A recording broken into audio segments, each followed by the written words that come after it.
sisters, teachers, and my dear friends. I am Adapi Agar. Today I am going to speak about India. India is our country. India has 26 and 8 union territories. New Delhi is the capital of India. India is my motherland. India is also known as Bharat or Hindustan. India got independence on 15th August 1947. India is the most populated and 7th largest country in the world. India is the largest democratic country in the world.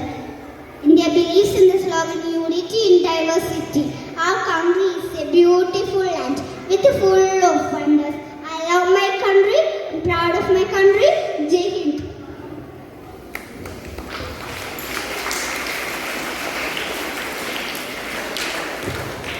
Good morning everyone.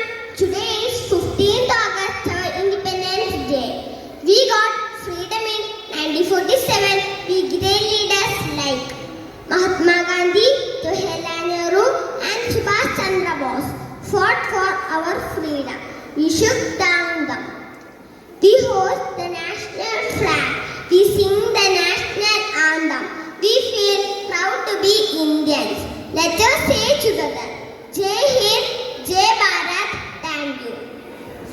Good morning everyone. First of all, I wish you all very happy Independence Day.